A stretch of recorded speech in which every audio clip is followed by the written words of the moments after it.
ENCIA, cognado, or cognates that end in ENCIA. I'm going to illustrate this concept with a poster that I took a photograph of in Puerto Rico. I happened to be there on the day that President Obama was visiting in 2011. People put posters all over. Some were welcoming him, some were protesting his visit. Obama, go home, independencia ahora. You'll notice independencia is independence, and in Spanish, words that end in ENCE are going to be ENCIA instead of ENCE, ENCIA. This is a good illustration for the list of words that we're going to look at.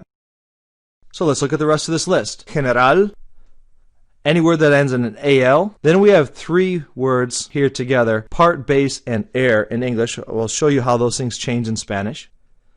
Important, president, and presence. You've already seen the ENCE ending. We're also going to look at ent, ant, and al. What's really cool about words that end in AL in English, they end in AL in Spanish as well. General, total, social, exactly the same word. Pronunciation is a little bit different, but when you look at it while you're reading, you can see it right away. Oh, that's general or general. With these three words, part, base, and air, there's a series of words where you just add an E, and it's going to take the English word and it's going to make it a Spanish word. Part goes to parte, base stays exactly the same, air goes to aire. ANT words in English are ante. Again, you add an E and you have it. President goes to presidente. You add an E and you have it. Presence goes to presencia. Independencia. That's the list of cognates for this lesson. General, parte, base, aire. Importante, presidente, presencia. Most of those you either just add an E or you leave it the same. Let's look at some practice. Hopefully you have a sheet of paper. You can write these down. Write these down on your piece of paper en español. These are all words that end in AL. I'll give you 10 seconds to write these down.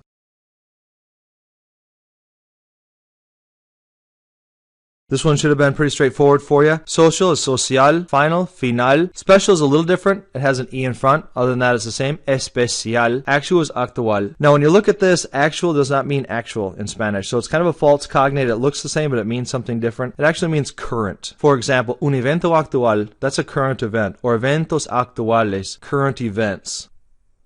We also have words that end in BL, or in this case BLE, possible, impossible, responsible, and probable. Give it your best shot to jot these down as well. Going to be exactly the same. Posible, imposible. Notice the double S in possible and impossible is going to go to a single S in Spanish. We've already looked at that. Very common for a double S in English, any English word, to go to a single one in Spanish. It's not necessarily to have all the double letters in Spanish. Responsible and probable, and notice the I in responsible will go to an A in Espanol, responsable, but the BLE at the end stays exactly the same. Words look the same, sound the same, and with a couple of tweaks, they're going to be exactly the same word. Posible, imposible, responsable, probable. This is an interesting list. I'm just going to go through it with you. Art, el arte. Part, la parte. This is strange because you don't know sometimes with a word that ends in an E if it's going to be masculine or feminine. If a word ends in an E or a consonant or an O, it's going to be L. If a word ends in an A, an ION, or a DAD, it's going to be la.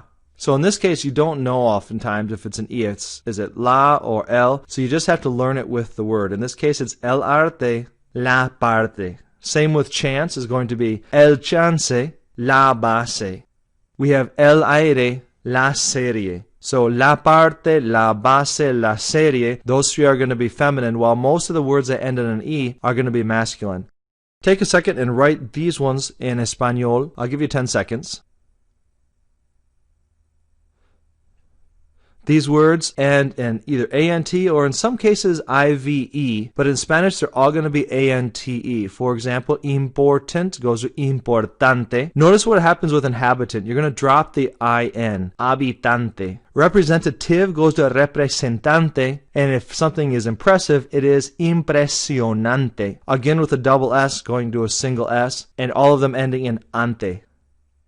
Present, different, and sufficient. Jot these down en español.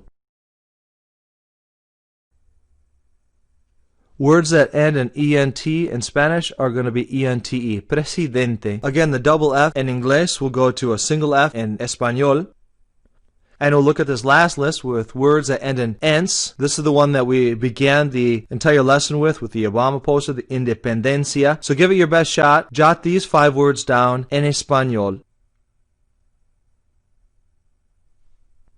Any word that ends in ENCE is going to be ENCIA, experiencia, independencia, the word we've been focusing on throughout this lesson. I want to point out something with frequency and consequence, frecuencia and consecuencia, and also something with absence, which is ausencia. I think you can already see the changes that are taking place. In the case of frequency and consequence, the Q is going to go to a C, frecuencia, consecuencia, and the B in absence is going to become a U in Espanol, ausencia. If somebody is absent from class, they are ausente.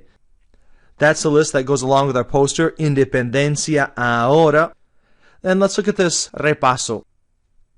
Words that end in AL stay that way. Parte, base, aire are going to also be that way. Importante, presidente, y presencia. And we also missed from here the words that end in BLE. Posible, imposible, improbable are other words that are on this list as well. That's our lesson for the day. ENCIA, cognados, cognates that end in ENCIA.